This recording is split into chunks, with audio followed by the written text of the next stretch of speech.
صلوات علی محمد و آل محمد۔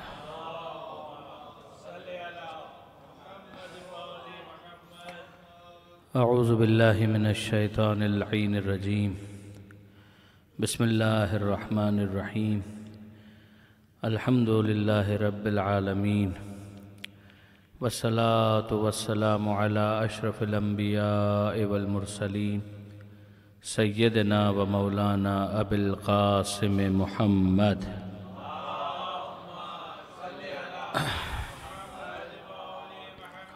و اہل بیتہ الطیبین الطاہرین المعصومین المظلومین المنتجبین المنتخبین المیامین، لا سیما علی الامام المنتظر والحجۃ الثانی عشر الذین اذھب اللہ عنہم الرجس وطہرہم تطہیرا۔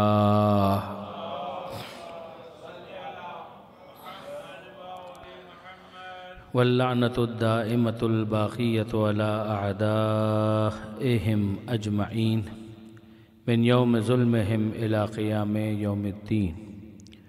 رب اشرح لی صدری ویسر لی امری واحلل عقدۃ من لسانی یفقہوا قولی واجعلنی خالصا لوجہک الکریم یا اللہ۔ اما بعد فقد قال اللہ سبحانہ وتعالی فی القرآن الحکیم، بسم اللہ الرحمن الرحیم، والعصر ان الانسان لفی خسر الا الذین آمنوا وعملوا الصالحات وتواصوا بالحق وتواصوا بالصبر۔ صلوات علی محمد۔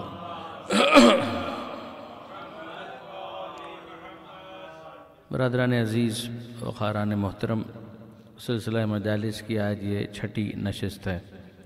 سورہ مبارکہ والعصر آج بھی آپ کے سامنے تلاوت کرنے کا شرف حاصل کیا گیا، جس میں پروردگار عالم بعد از بسملہ زمانے کی قسم کھانے کے بعد یہ ارشاد فرماتا ہے کہ تمام کے تمام انسان خسارے میں ہیں، مگر وہ لوگ جو ایمان لائے اور جنہوں نے عمل صالح انجام دیا اور پھر اس کے بعد پیغام حق اور پیغام صبر کو دوسروں تک منتقل کرنے کا فریضہ بھی ادا کیا۔ یہ وہ افراد ہیں جو نگاہ پروردگار میں خسارے اور نقصان سے باہر ہیں، ورنہ جتنے بھی افراد ہیں وہ سب کے سب خسارے میں ہیں، نقصان میں ہیں۔ میں نے آپ کی خدمت میں ترتیب سے یہ گفتگو پیش کرنے کی کوشش کی کہ اگر آپ ایمان کو دیکھیں تو ایمان کا تعلق فقط مشاہدات سے نہیں ہے، بلکہ مشاہدات جب مقدمہ بن جاتے ہیں، آیت بن کر، نشانی بن کر، اور انسان کے تعلق کو میٹافزیکل ورلڈ کے ساتھ جوڑ دیتے ہیں اور انسان اس بات پر ایمان لے آتا ہے کہ معاملہ اس دنیا سے ماورا ہے، کہ کوئی ہمارا خالق ہے، کوئی ہمارا مالک ہے، کوئی قیامت کا دن ہے، کوئی حساب کتاب ہے، کوئی اکاؤنٹیبلٹی ہے، تو یہ وہ دنیا ہے کہ جو انسین ورلڈ ہے۔ اس کو انسان اپنی آنکھوں سے مشاہدہ نہیں کرتا، مگر عقلی دلیل کے ذریعے سے فطری آواز پر لبیک کہتے ہوئے وہ مشاہدے کو غیب سے جوڑ دیتا ہے، اور اگر وہ یہ جوڑنے میں کامیاب ہو جائے تو پھر زندگی بامقصد بنتی ہے۔ پھر اس کے بعد ایک ویژن اس کے سامنے آتا ہے، اس کے سامنے ایک نظر آتی ہے، ایک سلسلہ اس کے سامنے آ جاتا ہے کہ جناب کچھ ہے کہ جو مجھے اس دنیا میں حاصل کرنا ہے۔ مجھے فقط چوبایوں کی طرح سے، جانوروں کی طرح سے، مویشیوں کی طرح سے اپنی زندگی گزار کر ختم نہیں کر دینی، بلکہ یہ زندگی سرمایہ حیات ہے، اور جب سرمایہ حیات ہے تو اس سرمایہ کو انویسٹ کر کے مجھے پروفٹ جنریٹ کرنا ہے، منافع کمانا ہے، اور اگر میں منافع نہیں کماتا تو اس کا نتیجہ نقصان ہے، اور اگر میں نقصان سے بچنا چاہتا ہوں تو اس کا اصول یہ ہے جو پروردگار عالم نے بیان کر دیا۔ تو یہ پہلی چیز کہ جہاں انسان ایمان کی وادی میں داخل ہوتا ہے، اور جب وہ ایمان کی وادی میں داخل ہوتا ہے اور اس کی ذات کو مان لے تو پھر ایک سلسلہ عقائد کا اور ایمانیات کا ہمارے سامنے آنا شروع ہو جاتا ہے۔ پھر اس کے بعد عمل صالح کی منزل بھی آسان ہو جاتی ہے کہ جب اس کو مان لیا تو اس کی بات کو بھی قبول کرنا ہے، اور اس کی بات کو مانتے ہوئے پھر جو عمل وہ مطلوب بتائے اسے انجام دینا ہے۔ جن اعمال کے بارے میں اس کی طرف سے خط تنسیخ کھینچ دیا جائے تو پھر اس کے بعد انسان باوجود رغبت کے ان اعمال کے قریب بھی نہ جائے، تو اس کا مطلب یہ ہے کہ اس نے اس دوسری شق کو بھی پورا کر دیا۔ کل میں نے آپ کی خدمت میں گزارش کی تھی کہ کیا عقل کا بھی کوئی اس کے اندر رول ہے، اور میں نے گزارش کی تھی کہ یقیناً عقل کا رول ہے کہ لا دین لمن لا عقل لا، کہ اس کا تو کوئی دین ہی نہیں ہے کہ جس کے پاس عقل نہیں ہے۔ اب آئیے ایک بالکل ایکسٹریم دوسرا ایک رخ ہے جو عقل کے حوالے سے میں آپ کے سامنے پیش کرنا چاہوں گا۔ عقل کی اہمیت ہے؟ جواب جی ہاں۔ کتنی اہمیت ہے؟ بہت اہمیت ہے۔ اس کو حجت مانا گیا؟ جواب جی ہاں، اس کو حجت مانا گیا۔ اگر انسان کے پاس عقل ہی نہ ہو تو ظاہر ہے کہ وہ نہ استدلال کر سکتا ہے، نہ دلیل قائم کر سکتا ہے، نہ اس لنک کو اسٹیبلش کر سکتا ہے جو اس سین ورلڈ کا انسین ورلڈ کے ساتھ ہے۔ لیکن اب ایک اور پہلو ہمارے سامنے آتا ہے۔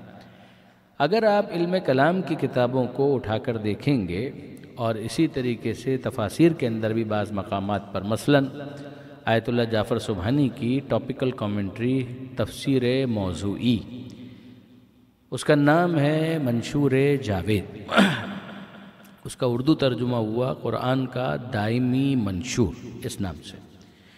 اچھا، اب اس میں انہوں نے ایک جماعت کا تعارف کروایا اور وہ جماعت کہلاتی ہے براہمہ، اور ہندوستان میں اس کی روٹ سے، اور انہوں نے ایک بات کہی عقل کے تعلق سے، اور واقعاً بظاہر اگر آپ دیکھیں تو عجیب اس کے اندر جذب پایا جاتا ہے۔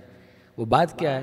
اگر میرے نوجوان دوست خاص طور پر توجہ کر پائیں کہ براہمہ کی جماعت نے عقل کے حوالے سے دین پر حملہ کیا، اور انہوں نے کہا کہ جناب عالی، خدا کسی دین کو بھیج ہی نہیں سکتا، پروردگار عالم کسی کو نبی بنا کر مبعوث کر ہی نہیں سکتا، خدا کسی کو رسول بنا ہی نہیں سکتا۔ اور کیوں نہیں بنا سکتا؟ اور کیوں بنائے گا؟ اس لیے کہ اس نے عقل کی دولت سے ہم کو مالا مال کیا ہے۔ اب براہمہ کی جماعت تو کہہ کر گزر گئی، لیکن بہرحال یہ آرگومنٹ آج بھی ایکزسٹ تو کرتا ہے کہ بھئی ہمارے پاس عقل موجود ہے، جب عقل موجود ہے تو اس کے ہوتے ہوئے کسی دین کی ضرورت کیوں کرے؟ اس کی جسٹیفیکیشن کیا ہے؟ آپ نے غور فرمایا؟ وہ ایک ایکسٹریم ہے کہ جہاں پر عقل کو بالکل معطل کر دیا گیا اور کہا گیا عقل کی کوئی اہمیت ہی نہیں ہے، تو وہاں پر ہم نے آگے بڑھ کر کہا کہ نہیں، مکتب اہل بیت تو یہ کہتا ہے کہ عقل کی بڑی اہمیت ہے۔ مگر اب آپ دوسرے ایکسٹریم پر اگر جا کر دیکھیں تو وہاں پر براہمہ کی جماعت تو ایک نمائندہ، آپ اس کو سمبولک کہہ لیجئے، کہ جنہوں نے اس بات کو بیان کیا اور ان کی بات کتابوں میں آ گئی، لیکن سوسائٹی کے اندر بہرحال یہ کہنے والے افراد کم تو نہیں ہیں۔ اور وہ بات کیا ہے؟ وہ بات یہ ہے کہ جناب خدا کسی کو رسول نہیں بنائے گا۔ اچھا، اب یہ جماعت شروع کہاں سے کرتی ہے؟ وہ یہ نہیں کہتے کہ ہم خدا کا انکار کریں، وہ کہتے ہیں کہ ہم خدا کو تو مان رہے ہیں، اس دنیا کا کوئی خالق ہے، مالک ہے، کوئی صانع، کوئی صنع ہے، کوئی مینوفیکچرر ہے، وہ تو ہے، ہم اس کا انکار نہیں کر رہے، مگر بات یہ ہے کہ اس نے ہم کو بھیج دیا، تو اب ہمارے بھیجنے کے بعد وہ کسی کو نبی بنا کر، رسول بنا کر، اپنا نمائندہ بنا کر نہیں بھیجے گا۔ کا ریزن یہ ہے کہ جو نبی آ کر بیان کرے گا، وہ جو کچھ بھی بیان کرے گا، دو میں سے ایک بات ہے، یا وہ جو بیان کرے گا وہ عقل کے مطابق ہے، یا وہ عقل کے خلاف ہے۔ کا تیسری کوئی سچویشن ہو سکتی ہے؟ کوئی تیسری صورت قابل تصور ہے جس کو آپ کہتے ہیں پروبیبلٹی تھیوری کے اندر کہ بھئی اگر آپ نے سکہ اچھالا تو ادھر ہیڈ اور ٹیل کا تیسرا کوئی امکان ہے کہ یا ہیڈ ہوگا یا ٹیل ہوگا، تو آپ کے پاس 0.5 پروبیبلٹی اس بات کی ہے کہ ہیڈ ہوگا، 0.5 پروبیبلٹی اس بات کی ہے کہ ٹیل ہوگا، یعنی 50% اس کی 50% اس کی، پرسنٹیج کی ٹرمز میں اگر بات کی جائے تو وہ کہتے ہیں بس یہی دو پروبیبلٹیز ہیں، کوئی تیسرا تو امکان ایگزسٹ نہیں کرتا۔ تو وہ کہنے لگے کہ جناب نبی آ کر جو کچھ بھی گائیڈ لائن کے طور پر بیان کرے گا، دو ہی امکان ہے، either it is in accordance with what we intellectually conclude، یا تو یہ اس کے مطابق ہے جو ہماری انٹلیکٹ کہہ رہی ہے، اور یا اس کے خلاف ہے۔ اگر وہ بیان کر رہے ہیں وہ عقل کے مطابق ہے تو کہنے کی ضرورت نہیں ہے، جیسے کہ عقل تو پہلے سے موجود ہے، تو یہ تحصیل حاصل ہے کہ بھئی آپ کو آپ کا حصہ مل گیا تو پھر اس کے بعد دوسرا حصہ کیوں دیا جائے؟ جب آپ کو آپ کا حصہ مل چکا ہے تو دوسرا حصہ کیوں دیا جائے؟ آپ کا پیٹ بھرا ہوا ہے تو کھانا کیوں کھلایا جائے؟ آپ کو پیاس نہیں لگی ہے تو پانی کیوں پلایا جائے؟ تو وہ فرماتے ہیں کہ جناب عالی آپ خود غور کیجئے کہ جو نبی آ کر بیان کر رہا ہے یا تو وہ عقل کے مطابق ہے یا وہ عقل کے خلاف ہے۔ اگر وہ عقل کے مطابق ہے تو بیان کرنے کی ضرورت نہیں ہے، اور اگر وہ عقل کے خلاف ہے تو ہم وہ کیوں مانیں کہ جو عقل کے خلاف ہے؟ آپ نے غور فرمایا کہ انہوں نے دو سچویشنز پیش کی اور پھر اس کے بعد کہا کہ یا یہ جو وہ بیان کر رہے ہیں اگر وہ عقل کے مطابق ہے تو بیان کرنے کی ضرورت نہیں ہے، اور جو وہ بیان کر رہے ہیں اگر وہ عقل کے خلاف ہے تو پھر نزاع ہے، کنفلکٹ ہے، ایک طرف عقل ہے اور ایک طرف ان کی بات ہے، تو ہم وہ بات کیوں قبول کریں کہ جو عقل کے خلاف ہو؟ یہ انہوں نے بات بیان کی. آپ نے غور فرمایا؟ درود بھیجیے گا محمد و آل محمد.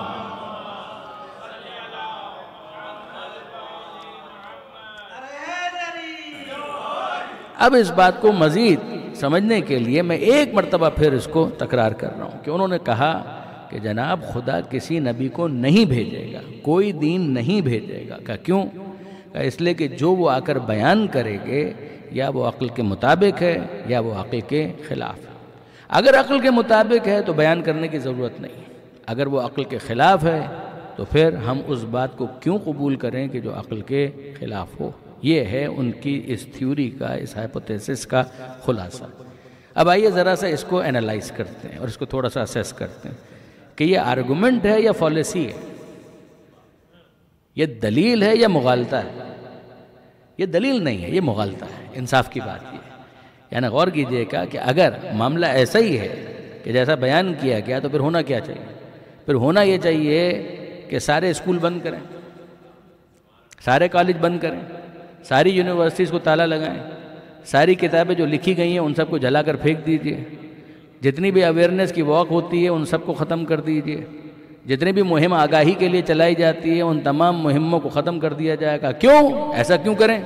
جو اسکول میں پڑھایا جا رہا ہے یا وہ عقل کے مطابق ہے یا عقل کے خلاف ہے، جو کالج میں سکھایا جا رہا ہے یا وہ عقل کے مطابق ہے یا عقل کے خلاف ہے، اگر جو یونیورسٹی میں پڑھایا جا رہا ہے یا وہ عقل کے مطابق ہے یا وہ عقل کے خلاف ہے.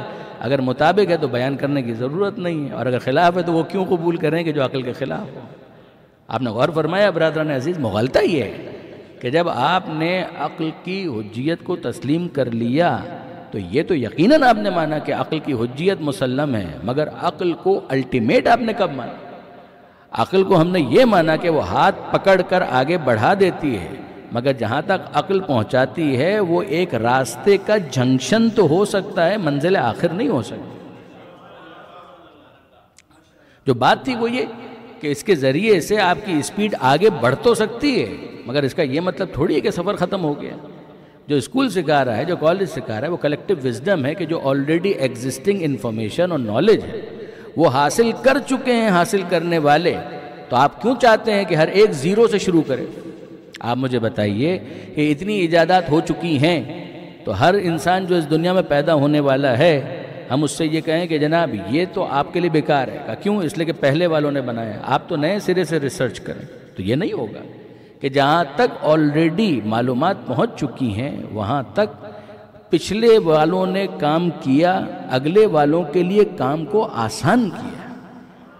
اب جو آگے آنے والے افراد ہیں وہ اجتماعی دانش سے استفادہ کرتے ہوئے اس قافلہ علم کو آگے بڑھائیں گے. یعنی اب میں آپ کی خدمت میں عرض کروں سادہ زبان کے اندر اور آسان مثالوں کے ذریعے سے کہ آپ ذرا سا اس بات پر غور کریں کہ پروردگار نے ہم کو بنایا کس طرح کا ہے. خداوند متعال نے ہمیں اس طرح سے بنایا ہے کہ کچھ ہے ہمارے اندر اور کچھ ہے باہر. بہت توجہ کیجئے گا. کچھ ہے ہمارے وجود کے اندر اور کچھ ہے وجود کے باہر. غور کیجئے. آنکھ ہمارے وجود کے اندر ہے، منظر باہر ہے. آنکھ ہمارے وجود کے اندر ہے مگر منظر باہر ہے. یعنی آنکھ ایبسولوٹلی کچھ نہیں کر پائے گی جب تک وہ منظر آنکھوں کے سامنے نہ آ جائے. تو آنکھ انسان کے اندر ہے مگر منظر باہر ہے. کان ہمارے وجود کے اندر ہے مگر آواز باہر ہے. زبان ہمارے وجود کے اندر ہے مگر زبان پر جس چیز کو رکھ کر آپ ذائقہ محسوس کریں گے وہ چیزیں باہر ہیں. وہ شکر آپ کے وجود کے اندر نہیں ہے کہ جسے آپ زبان کے اوپر رکھ رہے ہیں. وہ آواز آپ کے وجود کے اندر نہیں ہے کہ جو کان سن رہے ہیں. وہ منظر آنکھوں کے اندر نہیں ہے کہ جو آنکھ دیکھ رہی. وہ منظر دیکھے اور اس کو کیپچر کرے. کان آواز کو سنے اور محفوظ کرے. زبان ذائقے کو چکھے اور محفوظ کرے. اور آپ پھیلا لیجئے انسان اپنے شکم تک غذا کو پہنچانا چاہتا ہے تاکہ شکم کام کرے، لیکن غور کیجئے وہ غذا باہر ہے. وہ باہر سے غذا کو اندر پہنچائے تاکہ پھر وہ پروسیس ہو، ڈائجسٹ ہو اور انرجی کے اندر کنورٹ ہو، خون میں تبدیل ہو. اسی طریقے سے پھیپھڑے انسان کے وجود کے اندر ہیں مگر آکسیجن باہر ہے. آپ غور کیجئے پھیپھڑوں کا کام یہ ہے کہ آکسیجن وہاں پہنچے اور پھر اس کے بعد بلڈ کو پیوریفائی کیا جائے. وہ ٹھیک ہے، بالکل صحیح ہے. مگر پھیپھڑے انسان کے وجود کے اندر ہیں، ہوا باہر ہے۔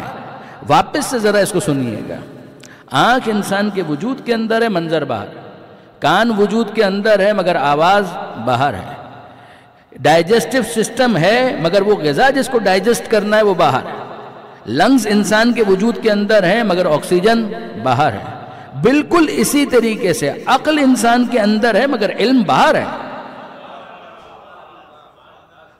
عقل انسان کے اندر موجود ہے مگر اس عقل کو پروسیس کرنے کے لیے جس ڈیٹے کی ضرورت ہے وہ باہر ہے۔ جب وہ باہر کی دنیا کے ساتھ متصل ہو جائے تب اس کی انٹلیکچول کیپیسٹی کا پتہ چلتا ہے کہ کیا وہ اسیس کر رہا ہے، کیا وہ اینالائز کر رہا ہے، اس کی بات میں کتنا سبسٹنس ہے، مگر اس اینالیسس کے لیے اس کو ڈیٹا کی ضرورت ہے۔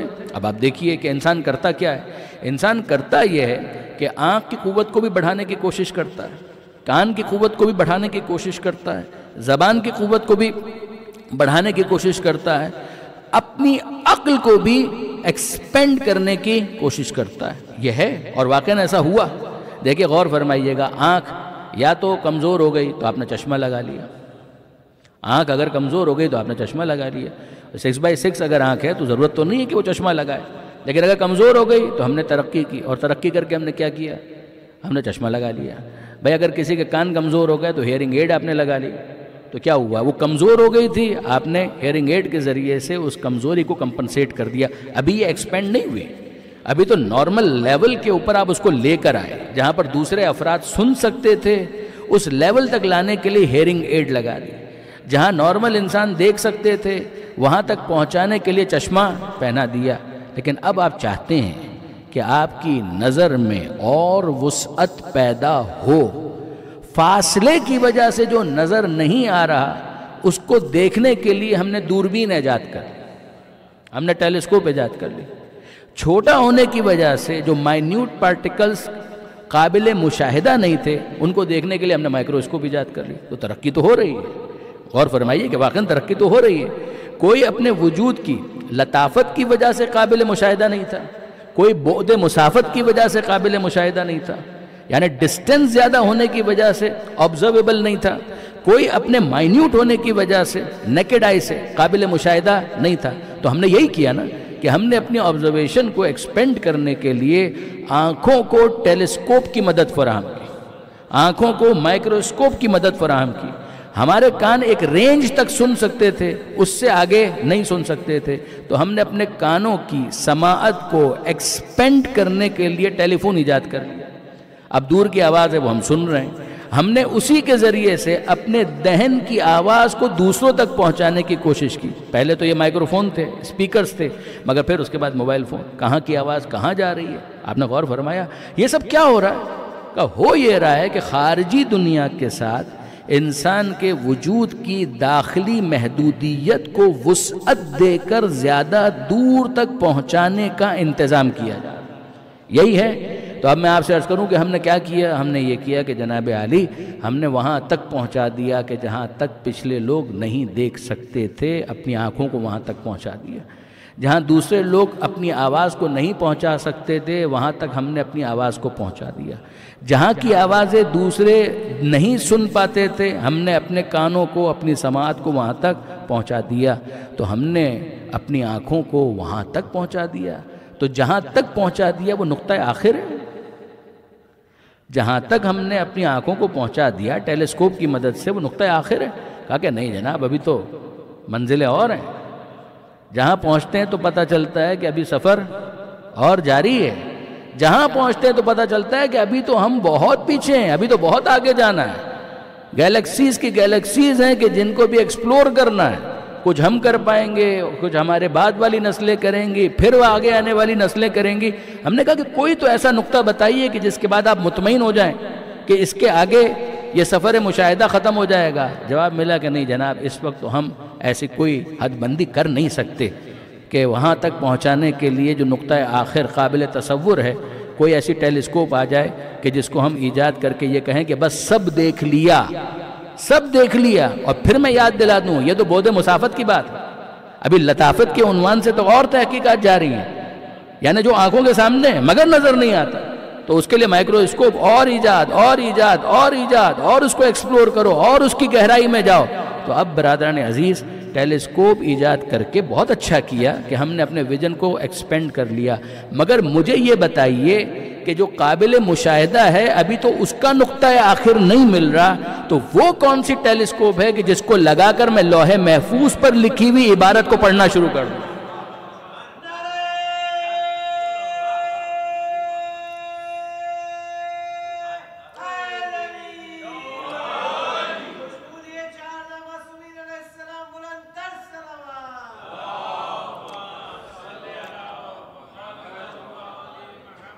عقل متصل کو ایجادات کی ایڈ اور رصد اور مدد کے ذریعے سے ہم نے ایکسپینڈ کیا اور بہت خوب کیا، بہت اچھا کیا. یہ انسانوں کی اجتماعی کامیابی ہے. مگر برادران عزیز جتنا ہم آگے دیکھتے جا رہے ہیں ہمیں تو اور زیادہ احساس ہو رہا ہے کہ ابھی ہم اور پیچھے ہیں، ابھی ہم اور پیچھے ہیں، ابھی ہم اور پیچھے ہیں.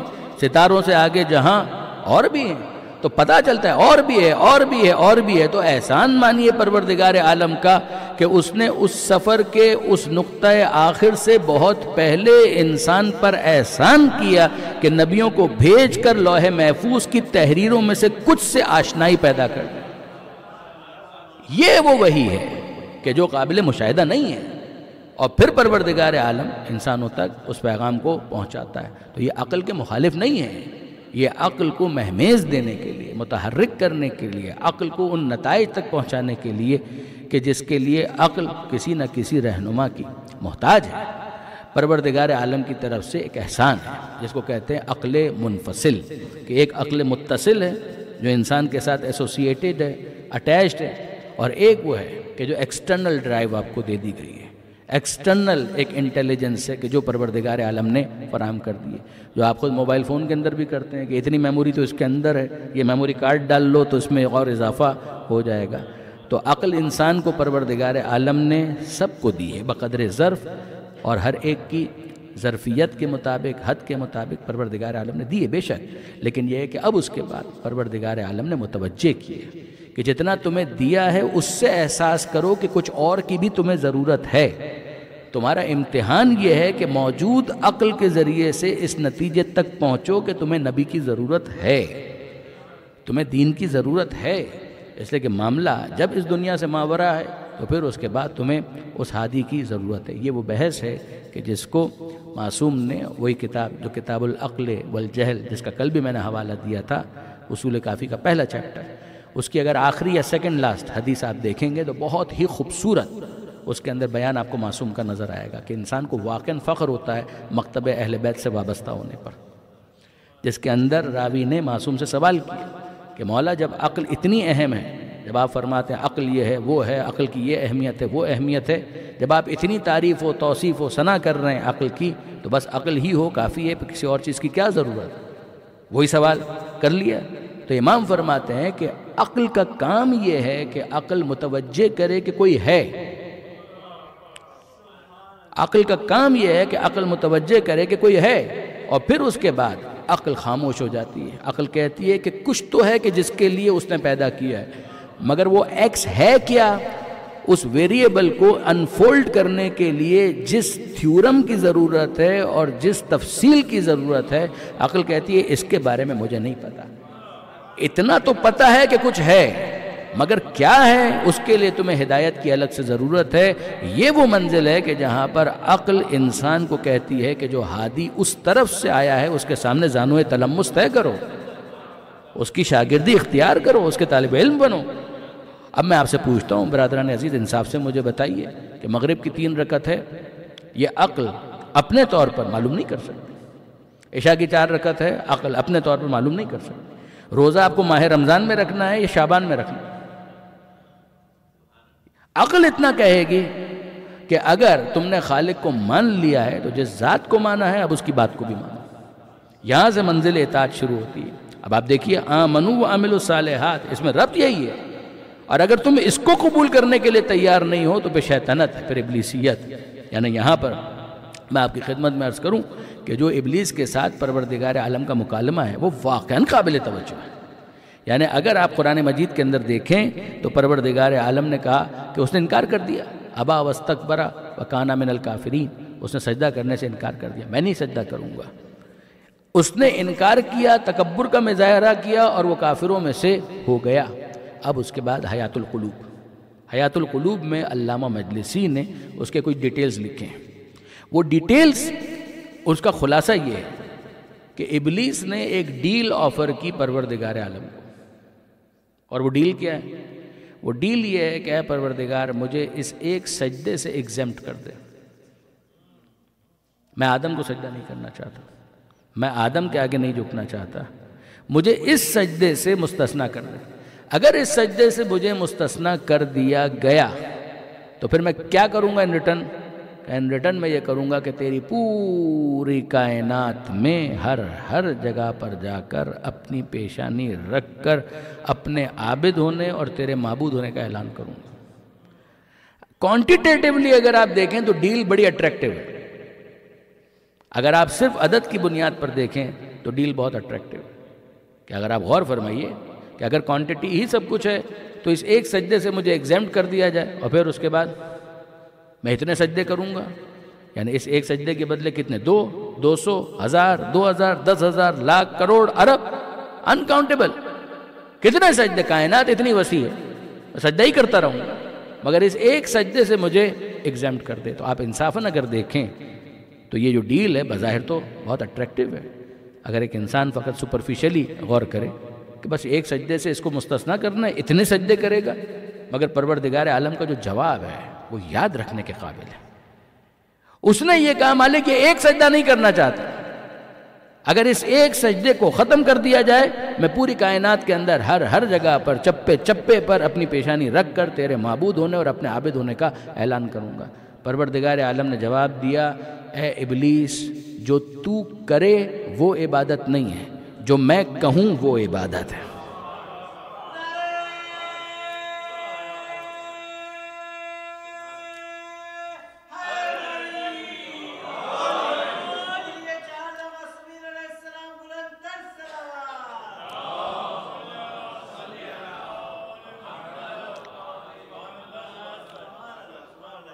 اگر صرف آپ کوانٹیٹیولی دیکھ رہے ہیں، صرف عدد کے اعتبار سے دیکھ رہے ہیں تو واقعاً بہت بڑی آفر ہے جو اس نے کی ہے، لیکن اگر آپ کوالٹیٹیولی دیکھیں تو پروردگار عالم کے نزدیک یہ قطعاً قابل قبول نہیں ہے۔ خدا تمہارے عدد کا کہاں سے محتاج ہو گیا؟ یہاں پر عدد irrelevant ہے۔ پہلے بھی میں نے گزارش کی تھی کہ عدد کی کوئی امپورٹنس نہیں ہے اس صورت میں۔ عدد کی امپورٹنس اس صورت میں ہوتی ہے کہ جہاں پر منیمم کوالٹی کم سے کم انٹیکٹ رہے۔ اگر منیمم کوالٹی انٹیکٹ رہے تو پھر تو وہ عدد ایکسیپٹیبل ہوتا چلا جائے گا، لیکن اگر وہ منیمم کوالٹی بھی انٹیکٹ نہیں ہے تو پھر برادران عزیز اس عدد کی کوئی اہمیت نہیں ہے۔ میر نمبر خدا کو امپریس نہیں کر سکتا، صرف اور صرف نمبر کی بنیاد پر پروردگار عالم کو امپریس نہیں کیا جا سکتا۔ چوتھے امام کا غالباً یہ بہت ہی خوبصورت جملہ ہے کہ فرماتے ہیں کہ ینظر الی قلوبکم لا الی صورکم، یاد رکھنا خدا تمہارے دلوں کو دیکھتا ہے، تمہارے چہروں کو نہیں دیکھتا۔ تم صحیح کرو اور صحیح کرنے کے بعد اس کی کوالٹی بھی امپروو کرتے جاؤ تو کیا بات ہے، عدد بھی بڑھاؤ اور کوالٹی بھی بڑھاؤ تو خدا کو کوئی اعتراض نہیں۔ دیکھیے کئی مرتبہ انسان اس عدد سے دھوکہ کھاتا ہے۔ مثال کے طور پر اگر کوئی شخص ہے وہ کہے کہ جناب عالی مغرب کی 3 رکعت نمازیں میں 1 کا اضافہ ہی تو کر دیتا ہوں، تو اس میں مسئلہ کیا ہے؟ کہ مانگی 3 ہے، وہ 3 مکمل کرنے کے بعد تم 2 غفیلہ پڑھ لو وہ چلے گا، تم 2 اور پڑھ لو نافلہ وہ بھی صحیح ہے، تم ویسے ہی 2 رکعت نماز پڑھتے چلے جاؤ، خدا کو کوئی اعتراض نہیں، مگر مغرب کے نام پر تو 3 ہی مانگی ہے تو 3 ہی پڑھو، کہ عشاء کے نام پر 4 ہی مانگی ہے تو 4 ہی پڑھو، کہ اگر ہر رکعت کے اندر 2 سجدوں کی جگہ میں 3 سجدے کرنے لگوں تو سجدہ ہی تو کیا ہے، بڑھایا ہی تو ہے۔ کہ معاملہ یہ ہے کہ وہ 1 رکعت میں 2 سجدے چاہتا ہے تو آپ کو حق کیا ہے کہ اضافہ کریں؟ جب ایک دفعہ آپ 4 رکعت نماز پڑھ لیں پھر اس کے بعد سجدہ شکر آپ کو جتنا کرنا ہے، لیکن یہ نہیں ہو سکتا کہ ایک انسان یہ کہے کہ نہیں جناب اس اسٹرکچر کو میں اپنے طور پر ڈیزائن کروں گا اور ری ڈیزائن کروں گا اور پھر ری ڈیزائن کروں گا۔ تو عبادت اپنی مرضی کو امپوز کرنے کا نام نہیں ہے، اس کی مرضی کے سامنے سر تسلیم خم کرنے کا نام ہے۔ آپ مجھے بتائیے کہ اگر کوئی شخص ہے وہ یہ کہے کہ جناب میں نے نماز شب 11 رکعت پڑھ لی، بات صحیح ہے، کہ نماز شب کی امپورٹنس ہے، کہ بہت امپورٹنس ہے، بڑی اہمیت ہے، قرآن مجید میں بھی آئی ہے۔ تو کہا کہ میں نے نماز شب 11 رکعت پڑھ لی، تو 11 رکعت نماز شب پڑھنے کے بعد اگر میں 2 رکعت فجر کی نہ پڑھوں تو کیا فرق پڑا؟ آپ اگر اس طریقے سے آرگومنٹ کو بلڈ کرنا شروع کریں تو اس کا مطلب یہ ہے کہ اس ایسنس اور اس اسپرٹ کو بالکل ہی کمپرومائز کر دیا ہے۔ وہ 11 رکعت بہت امپورٹنٹ ہونے کے باوجود مستحب تھا، اور یہ 2 رکعت 2 ہونے کے باوجود واجب تھا۔ آپ اس کے اسٹیٹس کو کیوں نہیں سمجھ رہے؟ آپ نے غور فرمایا؟ اگر کوئی شخص یہ کہے کہ جناب علی میں نے 3 مہینے روزے رکھے ہیں، رجب میں بھی رکھ لیے، شعبان میں بھی رکھ لیے، جمادی ثانی میں بھی رکھ لیے، تو 90 روزے رکھے، اگر ماہ رمضان کے 29-30 روزے نہ رکھوں تو کیا فرق پڑا؟ تو اس کا مطلب یہ ہے کہ اس بنیادی اسپرٹ کو نہیں سمجھا گیا کہ وہ 3 مہینے کے آپ نے روزے رکھے ہیں، وہ سب کے سب بہت قیمتی ہیں مگر مستحب ہیں، اور یہ جو 30 روزے تھے یہ واجب تھے۔ اور اگر کوئی کہے کہ جناب چلیے ماہ رمضان ہی کے روزے رکھے، پھر عید کا دن آ گیا اس دن بھی میں روزہ رکھ لیتا ہوں، مسئلہ کیا ہے؟ تو آپ عبادت کو عبادت نہیں سمجھ رہے۔ مسئلہ یہ ہے کہ اس نے اس طرح سے نہیں مانگا، اس نے اگر چوائس دے دی ہوتی تب بھی گنجائش تھی، لیکن اگر اس نے کہا کہ یہ واجب ہے یہ حرام ہے، تو یہ تو وہ جگہ ہے کہ جہاں پر ریڈ لائن پروردگار عالم نے ڈرا کر دی۔ اب اگر کوئی شخص یہ کہے کہ جناب زکوٰۃ اور خمس میں کیا دینا ہوتا ہے؟ پیسہ، مال، اور میں ویسے ہی اتنی چیریٹی کر دیتا ہوں، تو زکوٰۃ اور خمس نہ بھی نکالوں تو کیا فرق پڑتا ہے؟ یہاں پر آپ کی نیت اس کو زکوٰۃ یا خمس بنائے گی، آپ کا فقط دینا اس کو زکوٰۃ یا خمس نہیں بنائے گا۔ اگر آپ کے ذہن میں ہو تو میں نے 3 کیٹیگریز کی تھی عمل کی بحث میں، کہ بات بنیادی یہ ہے کہ صرف آپ عدد کو کیوں دیکھ رہے ہیں کہ میں نے اتنا دے دیا، سوال تو یہ ہے کہ یہ کس نیت سے دیا اور وہ کس نیت سے دیا۔ ورنہ میدان میں اگر آپ آ کر دیکھیں تو یہ بھی تلوار چلا رہا ہے، وہ بھی تلوار چلا رہا ہے، یہ ادھر سے چلا جائے تو ہلاک ہے، وہ چلا جائے تو شہید ہے، تو کون سی چیز ہے جو اس کو ہلاکت کا مستحق بناتی ہے، اس کو شہادت کا مستحق بناتی ہے؟ قتل تو یہ بھی ہو گیا، قتل تو وہ بھی ہو گیا۔ صرف قتل ہونے کو مت دیکھو، صرف بہتے ہوئے خون کو مت دیکھو، یہ بھی دیکھو کہ وہ کیوں لڑ رہا تھا اور یہ کیوں لڑ رہا تھا۔ یہ اس کے پیچھے انٹینشن ہے کہ جو اس کے اس کام کو اتنا مقدس بناتی ہے، اتنا ہولی بناتی ہے، اتنا نوبل، اتنا سیکرڈ بناتی ہے۔ پھر واپس آئیے، یہ موقع ہے کہ میں آپ کے سامنے سورہ ملک کی اس آیت کو پیش کروں کہ تبارک الذی بیدہ الملک وہو علی کل شیء قدیر الذی خلق الموت والحیات لیبلوکم ایکم احسن عملا۔ بابرکت ہے وہ ذات، ملک اسی کا، اقتدار اسی کا، وہ ہر چیز پر قدرت رکھتا ہے، کہ جس نے موت اور حیات کو خلق کیا، اس نظام حیات و ممات کو اسٹیبلش کیا۔ کیوں؟ لیبلوکم، کہ وہ تمہیں آزمانا چاہتا ہے، ایکم احسن عملا، کہ تم میں سے کون ہے کہ جس کے پاس حسن عمل کا ہدیہ ہے اس کے پروردگار کے لیے۔ غور کیجئے گا، احسن عملا، یعنی مفسرین نے، ہمارے مفسرین نے، دیگر مفسرین نے خاص طور پر اس بات کو ہائی لائٹ کیا کہ آپ غور کریں کہ پروردگار عالم یہ نہیں کہہ رہا کہ وہ آزمانا چاہتا ہے کہ کون ہے اکثر و عملہ، زیادہ عمل کرنے والا، کہ زیادہ نہیں، حسن عمل کے ساتھ کون خدا کی بارگاہ میں آتا ہے۔ درود بھیجیے گا محمد و آل محمد۔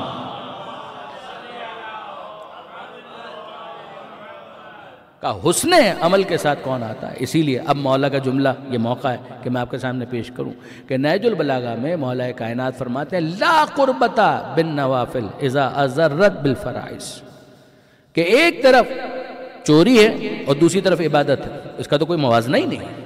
ایک طرف رہزنی ہے، ڈکیتی ہے، اور دوسری طرف عبادت ہے، اس کا تو کوئی موازنہ ہی نہیں۔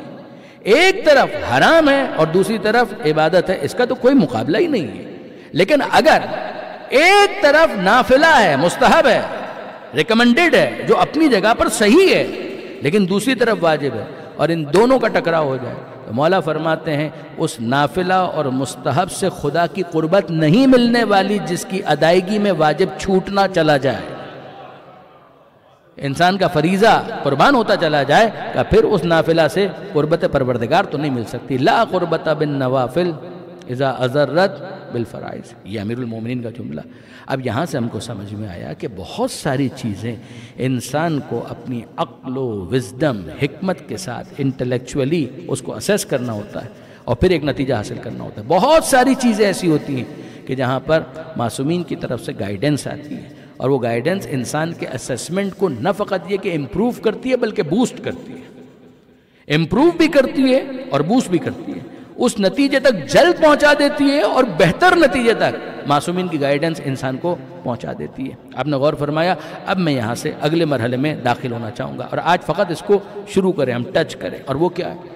پروردگار عالم فرما رہا ہے ایک ہے ایمان، نمبر 2 عمل صالح، پھر اس کے بعد اگلا مرحلہ آتا ہے کہ تواصوا بالحق وتواصوا بالصبر، کہ وہ پیغام جو تم کو اب سمجھ میں آ گیا تو اس کو دوسروں تک بھی پہنچانا، دوسروں تک بھی اس کو پہنچانا ہے، وہ حق کا پیغام ہے، وہ صبر کا پیغام ہے، وہ دوسروں تک بھی تم کو پہنچانا ہے۔ یہ دوسروں تک جو پیغام پہنچانا ہے اس کے لیے ایک تعبیر ہے تواصوا بالحق وتواصوا بالصبر، دوسری تعبیر ہے امر بالمعروف اور نہی عن المنکر۔ یہ اب یہاں پر کیا واپس حکمت کا کوئی رول ہے؟ جواب جی ہاں، یہاں پر تو حکمت کا بہت زیادہ رول ہے۔ دیکھیے برادران عزیز، اگر پیغام پہنچانے میں حکمت کا کوئی رول نہ ہوتا تو پیغمبر اکرم دعوت ذوالعشیرہ میں کھانا پہلے نہ کھلاتے۔ آپ مجھے بتائیے کہ ان کو کھانے پر دعوت دی گئی ہے اور پھر پیغام سنایا جا رہا ہے، تو یاد رکھیے گا کہ یہ معاملہ اتنا سمپل تو نہیں ہے کہ صرف بولنے سے کام ہو جائے گا۔ نہیں برادران، بولنے سے فقط کام نہیں ہوگا، جو دین کا کام ہے اس کے لیے صرف گفتار کافی نہیں ہے، اس میں گفتار کے ساتھ ساتھ مال کی بھی ضرورت ہے، بالکل مال کی ضرورت ہے۔ اور یاد رکھیے گا کہ اگر دین اسلام کی ترویج کا آپ جائزہ لیں تو آیت اللہ جعفر سبحانی، جن کا بھی ذکر میں نے کیا، انہوں نے ایک جگہ پر لکھا اور بہت خوبصورت تبصرہ ہے ان کا، اسلام پھیلا 3 وجوہات کی بنا پر، 3 بنیادی فیکٹرز تھے: نبی کا اخلاق، علی کی شجاعت اور ختیجہ کا مال۔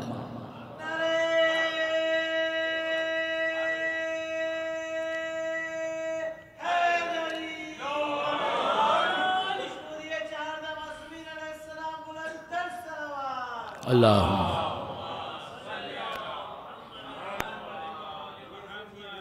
نبی کا اخلاق، علی کی شجاعت اور ختیجہ کی سخاوت، یہ 3 بنیادی فیکٹرز، اور فیکٹرز ہوں گے، یہ 3 بنیادی فیکٹرز۔ آپ دین کا کام کرنا چاہتے ہیں تو کیسے شروع کریں گے؟ دیکھیے، میں آپ کی خدمت میں یہ میرا اپنا ایک واقعہ عرض کرتا ہوں۔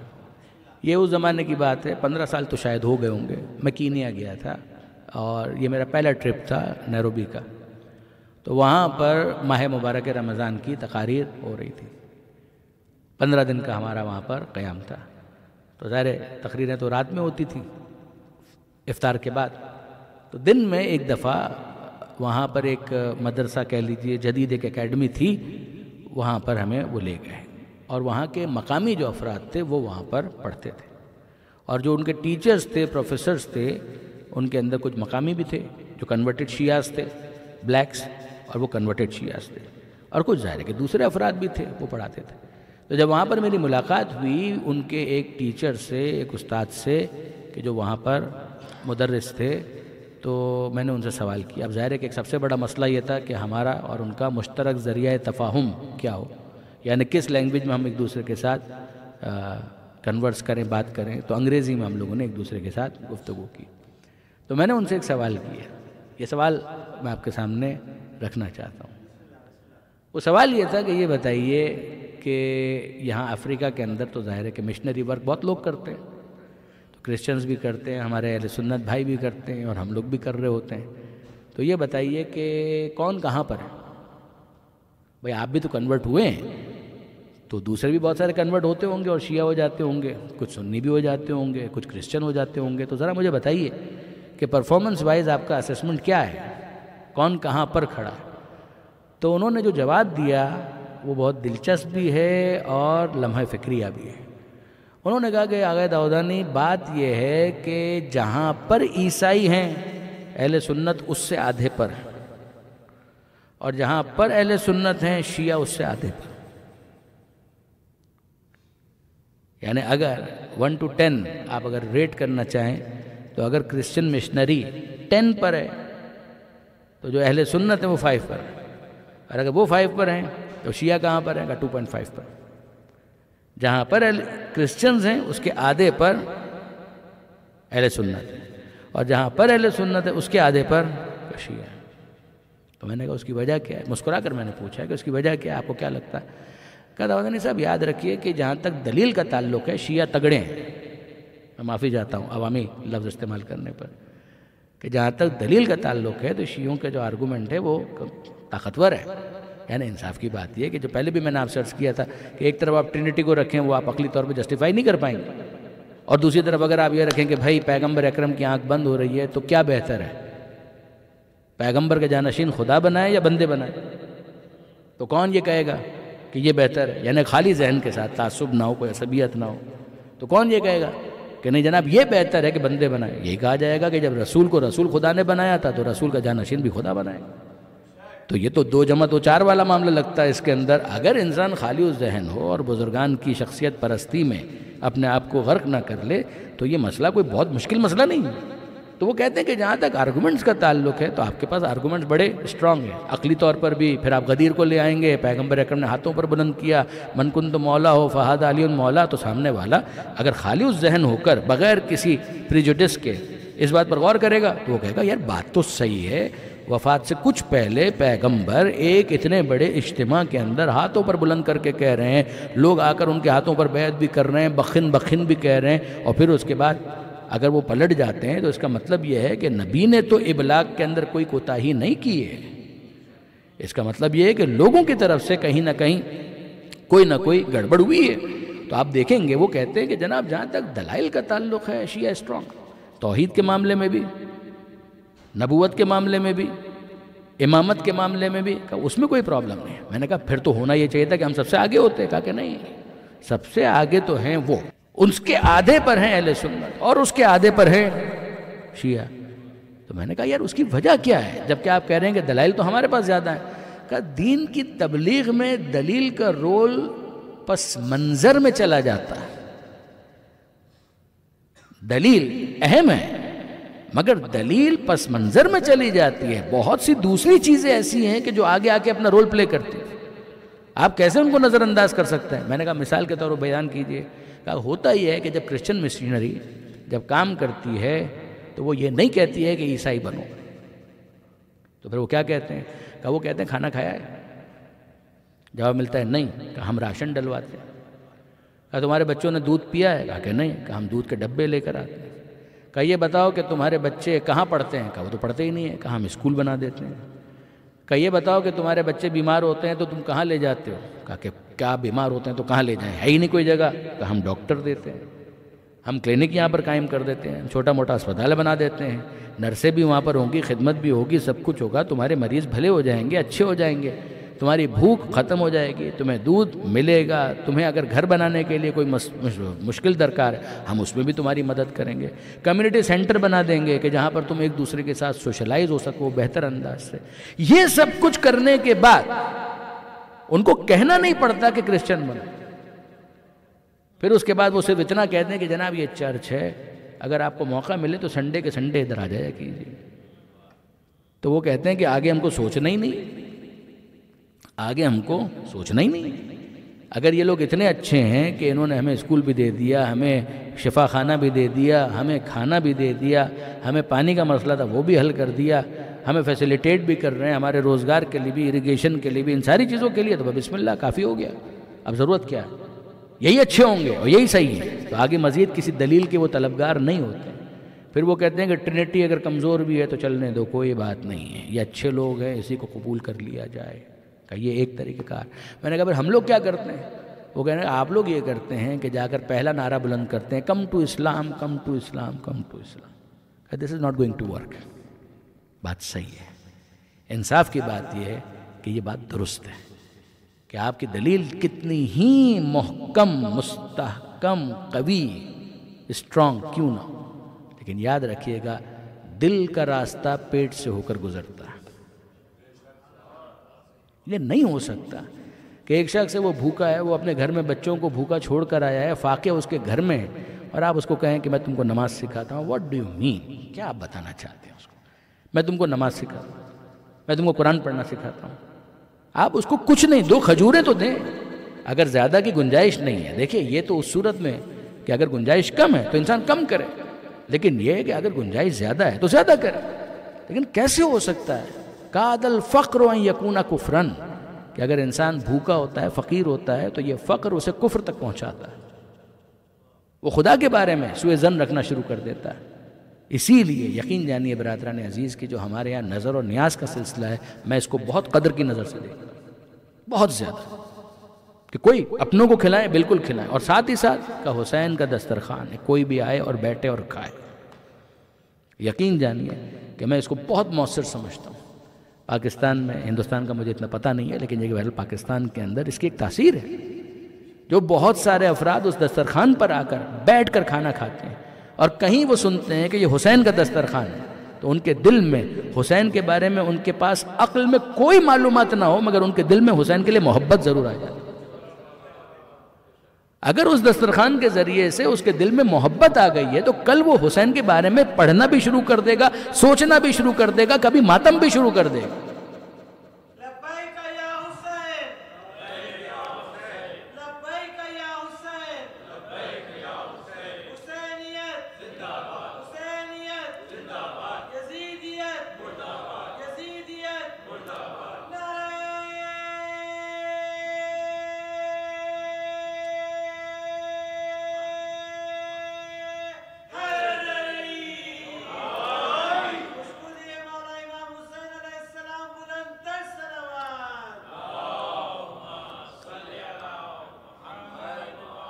آپ نے سنا دسترخوان امام حسن علیہ السلام کیوں اتنا وہ امپیکٹ رکھتا تھا، جبکہ شام میں آپ کو معلوم ہے کہ کیا پروپیگنڈا ہوا، مگر اس کے باوجود یہ امام حسن علیہ السلام کا دسترخوان، کتنوں کو اس دسترخوان کی روٹیوں نے اہل بیت سے قریب کر دیا۔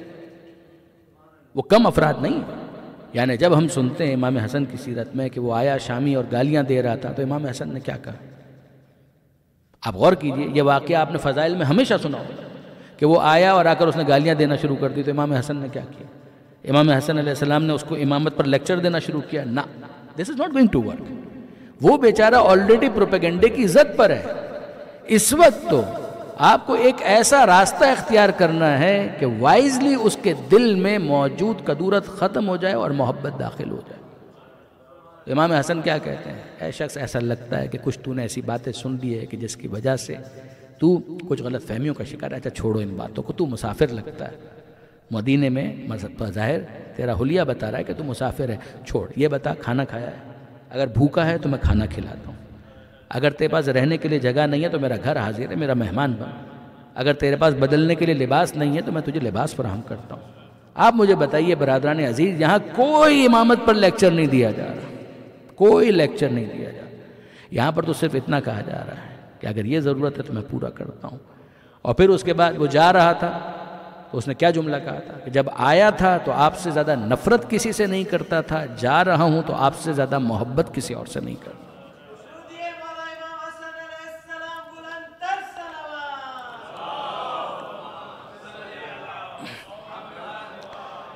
خیر الناس من ینفع الناس، لوگوں میں سب سے بہتر وہ ہے کہ جو دوسروں کے لیے مفید ثابت ہو، کہ جس کو دیکھ کر لوگ یہ کہہ سکے کہ یہ لوگ اچھے ہوتے ہیں، یہ ایسے لوگ ہیں کہ جو ہمارے لیے فائدہ مند ہیں، تب دل کے اندر جگہ بننا شروع ہوتی ہے۔ اگر ایک شخص متعصب ہے، اس کا کوئی علاج نہیں، مگر انسان کم سے کم اپنے طور پر اپنی کوشش تو کرے۔ زیادہ تر لوگوں کو اس طریقہ کار سے قریب کیا جا سکتا ہے اور قریب کیا جانا چاہیے۔ ایک یہ انداز ہے، دوسرا مظلومیت کا انداز ہے کہ مظلومیت کے ساتھ پیغام کو پہنچایا جاتا ہے۔ دیکھیے، اگر کوئی شخص سڑک کے اوپر ہنس رہا ہے، کوئی نہیں پوچھے گا کہ کیا ہو گیا، لیکن اگر کوئی سڑک پر کھڑے ہو کر ماتم کر رہا ہے، گریہ کر رہا ہے، تو دوسرے آ کر سوال کرتے ہیں خیریت تو ہے۔ یہ انداز خود بتا رہا ہے کہ غم دوسروں کو قریب کرتا ہے۔ وہ آ کر سوال کرتے ہیں کہ کیا وجہ ہے کہ تم غم زدہ ہو، اور یہ وہ موقع ہے کہ جس کے ذریعے سے دین کا پیغام آگے پہنچتا ہے، حسین کا پیغام آگے پہنچتا ہے۔ یہ جو اتنی خلقت کربلا پہنچی ہوئی ہے، اس کا ایک امپیکٹ ہے، اس کا ایک اثر ہے کہ کیا وجہ ہے کہ اتنے لوگ ایک جگہ پر جمع ہو کر ماتم کر رہے ہیں؟ کیا وجہ ہے کہ ہر سال اتنے لوگ جمع ہوتے ہیں، نوحہ پڑھتے ہیں؟ کیا وجہ ہے کہ ہر سال اتنے لوگ جمع ہوتے ہیں، غم مناتے ہیں؟ For what good reason? یہ کیا ہے؟ کس وجہ سے یہ سب کچھ ہو رہا ہے؟ بس اگر کوئی مجھ سے پوچھے کہ عزاداری کا کیا فلسفہ ہے، تو بہت سارے فلسفے ہیں۔ ان میں سے ایک یہ ہے کہ دوسروں کے ذہن میں ایک سوال کو پیدا کرنا، دوسروں کے ذہن میں ایک سوال کو بیدار کرنا، وہ سوال کریں اور یہاں سے جواب دیا جائے۔ نیریٹو بہت اسٹرانگ ہونا چاہیے، دلیل بہت اسٹرانگ ہونی چاہیے، مگر اس نیریٹو کو بیان کرنے کا موقع اور محل ہوتا ہے۔ سید سجاد جب پہنچیں تو آپ جانتے ہیں کہ کیا کیفیت تھی۔ دمشق کی میں بات کر رہا ہوں، شام کی، کہ جب شام پہنچیں، دمشق پہنچیں، تو آپ کو معلوم ہے آنکھوں میں آنسو بھی ہیں، گریہ بھی ہے، ماتم بھی ہے، حسین کی یاد بھی ہے، سب کچھ ہے، ہاتھوں میں ہتھکڑیاں ہیں، پیروں میں بیڑیاں ہیں، سب کچھ ہے۔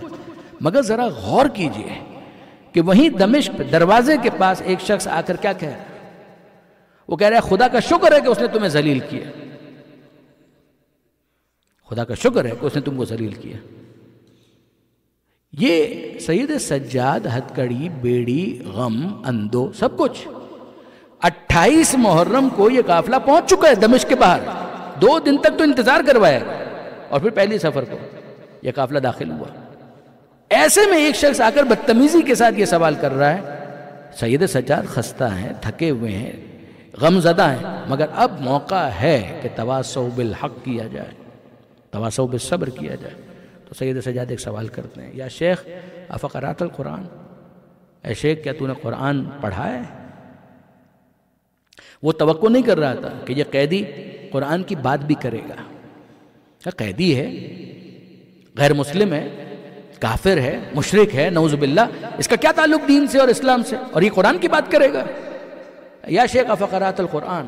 اب سید سجاد یہ موقع نہیں ہے کہ فقط آنسو بہے جائیں، نہ، غم کے ساتھ سید سجاد اس موقع پر اس کو مخاطب کر رہے ہیں۔ کہا کہ ہاں میں نے قرآن پڑھا ہے۔ کہا یہ بتا کہ کیا تو نے یہ آیت پڑھی ہے، قُلْ لَا أَسْأَلُكُمْ عَلَيْهِ أَجْرًا إِلَّا الْمَوَدَّةَ فِي الْقُرْبَى؟ کہا کہ ہاں میں نے یہ آیت پڑھی ہے، مگر یہ تو رسول کے قرابت داروں کے بارے میں ہے، تمہارا اس سے کیا ربط؟ کہا خدا کی قسم ہم ہی وہ ہیں کہ جن کا تذکرہ یہاں پر آیا ہے۔ He was not expecting کہ پہلے وہ قرآن کی بات کرے گا، نمبر 2 قرآن کی آیت پڑھے گا، نمبر 3 یہ اعتماد کہ وہ کہے گا یہ ہمارے بارے میں نازل ہوئی ہے۔ اس کو اپنے کانوں پر یقین نہیں آ رہا۔ کہا یہ تمہارے بارے میں نازل ہوئی؟ کہا کہ ہاں ہمارے بارے میں نازل ہوئی۔ اچھا چھوڑو، یہ بتاؤ تم نے یہ آیت سنی ہے، وَعْلَمُوا أَنَّمَا غَنِمْتُم مِّن شَيْءٍ فَأَنَّ لِلَّهِ خُمُسَهُ، کہ جو تمہارے پاس بچ جائے اس کا خمس نکالو، اللہ کے لیے، رسول کے لیے، اس کے قرابت داروں کے لیے۔ کہا کہ ہاں ہم نے سنی ہے، مگر تم کیوں پوچھ رہے ہو؟ کہا وہ قرابت دار جن کا تذکرہ اس آیت میں آیا ہے وہ بھی ہم ہیں۔ کہا تم ہو؟ کہا کہ ہاں وہ بھی ہم ہیں۔ کیا تم نے یہ آیت سنی ہے، انما یرید اللہ لیذھب عنکم الرجس اہل البیت؟ آیت تطہیر پڑھی؟ کہا کہ ہاں مگر یہ تو نبی کے اہل بیت کا ذکر ہو رہا ہے، تم یہ کیوں پوچھ رہے ہو؟ کہا نبی کے اہل بیت ہم ہیں۔ کہا تم ہو؟ کہا کہ ہاں ہم ہیں۔ کہا ایک مرتبہ خدا کی قسم کھا کر کہو کہ تم ہو۔ چوتھے امام نے کہا خدا کی قسم وہ ہم ہیں کہ جن کا ذکر یہاں پر کیا جا رہا ہے۔ وہ آگے بڑھتا ہے، اپنے ہاتھوں کو آسمان کے نیچے پھیلاتا ہے اور کہتا ہے اے پروردگار، تیرے اہل بیت کے ساتھ برا سلوک کرنے والوں سے میں بری ہوں۔ اے پروردگار میں تیرے اہل بیت کا، رسول کے اہل بیت کا دشمن نہیں ہوں۔ اور پھر وہ آ کر چوتھے امام سے کہتا ہے کہ فرزند رسول کیا ممکن ہے کہ مجھ گنہگار کی توبہ قبول ہو جائے؟ کہا کہ ہاں آج بھی اگر تم ہمارے بن جاؤ تو خدا تمہیں معاف کر دے گا۔ یہ کیا چیز ہے؟ یہ ہے تواصو بالحق و تواصو بالصبر، کہ صبر کے ساتھ پیغام حق کو آگے پہنچایا جا رہا ہے۔ کمال ہے یہ جو سید سجاد نے کر کے دکھایا۔ حالانکہ کیفیت کیا ہے؟ الفاظ آپ سنیں کہ سید سجاد کہتے ہیں جب ہم وہاں پہنچے تو وہاں پر ہمیں رسیاں لا کر اس طرح سے جھکڑا گیا جس طرح سے جانوروں کو جھکڑا جاتا ہے۔ غنم کا لفظ استعمال کیا، جس طرح سے بھیڑ بکریوں کو جھکڑا جاتا ہے رسیوں کے اندر، اس طریقے سے ہم کو رسیوں کے اندر جھکڑا گیا۔ ایک رسی میں کئی گلے تھے کہ اگر کوئی ایک بیٹھ جائے تو سب کا دم گھٹنے لگتا تھا۔ سب کو کھینچتے ہوئے وہ لے کر چلے کہ دربار جانا ہے، دربار جانا ہے، دربار جانا ہے۔ اور دربار تک پہنچنے کے لیے 7 دروازے تھے۔ ایک دروازے سے دوسرے دروازے تک 2 رویا قطار تھی سپاہیوں کی جو ننگی تلواریں لیے ہوئے کھڑے تھے، مرعوب کرنے کے لیے، دہشت زدہ کرنے کے لیے۔ اور سید سجاد کہتے ہیں کہ اس موقع پر اگر کوئی حوصلہ دے رہا تھا تو وہ میری پھوپھی زینب تھی۔ میری پھوپھی زینب ہر ایک سے کہہ رہی تھی اے فروا پریشان مت ہونا، میں ساتھ چل رہی ہوں۔ اے لیلا گھبرانا نہیں، زینب ساتھ چل رہی، اے رباب پریشان ہونے کی کوئی بات نہیں ہے، زینب تمہارے ساتھ چل رہی۔ یہاں تک کہ مجھے بھی حوصلہ دیا ہے میری پھوپھی زینب نے۔ ایک دروازہ ہو گیا، دوسرا دروازہ گزرا، تیسرا، یہاں تک کہ جب 7 دروازے ہم نے عبور کر لیے اور دربار نظر آنا شروع ہو گیا تو جو سب کو حوصلہ دے رہی تھی اچانک وہ بیٹھ گئی، وہ جناب زینب بیٹھ گئی، اچانک وہ بیٹھ گئی۔ اور جب وہ بیٹھ گئی تو میں اپنی ہتھکڑیوں کو سنبھالے ہوئے آہستہ آہستہ اپنی پھوپھی سے قریب ہوا اور میں نے کہا کہ پھوپھی اماں کیا دربار میں نہیں چلیں گے؟ تو جناب زینب کہنے لگی چلیں گے بیٹا، دربار میں تو جائیں گے، بس مجھے تو کچھ یاد آ گیا۔ کہا پھوپھی اماں کیا یاد آ گیا؟ کہا 21 رمضان کا دن تھا، بابا کا وقت آخر تھا، بابا نے مجھے کہا تھا زینب ذرا اپنے کانوں کو میرے لبوں سے قریب کرنا۔ میں نے جب اپنے کانوں کو بابا کے لبوں سے قریب کیا تو بابا نے آنسوؤں کے ساتھ کہا زینب دربار میں جانا لازم ہے، زینب دربار میں جانا پڑے گا۔ میں نے کہا تھا بابا وہاں تو نامحرموں کا مجمع ہوگا، آپ کی بیٹی کیسے جائے گی، زینب کیسے جائے گی؟ اس وقت بابا نے کہا تھا زینب پریشان مت ہونا، مجھے آواز دینا، میں موجود رہوں گا، بس بیٹا ایک دفعہ بابا آ جائے تو پھر اس کے بعد چلتے ہیں۔ نجف کا رک کر کے کہا یا علی، اور کچھ دیر کے بعد کہا چلو بیٹا وہ آ گئے کہ جن کا انتظار تھا، وہ آ گئے کہ جن کا انتظار۔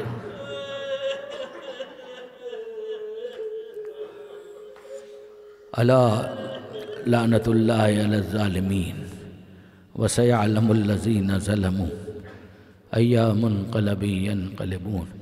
بار الہ اس قلیل توسل کو قبول فرما، مالک تجھے واسطہ محمد و آل محمد کا پریشان حال مومنین کی پریشانیوں کو دور فرما، بانیان اور حاضرین کی توفیقات میں اضافہ فرما، عزاداری عزاداروں عزاخانوں کی حفاظت فرما، بیماروں کو شفا عطا فرما، بے روزگاروں کو رزق حلال عطا فرما، آل محمد کے ماننے والوں کو چاہنے والوں کو جہاں کہیں بھی ہیں ان کی جان مال عزت و آبرو کی حفاظت فرما، زمانے کے امام کے ظہور میں تعجیل فرما، ہمیں ان کے اعوان و انصار میں شمار فرما۔ ربنا تقبل منا انک انت السمیع العلیم۔ ماتم حسین۔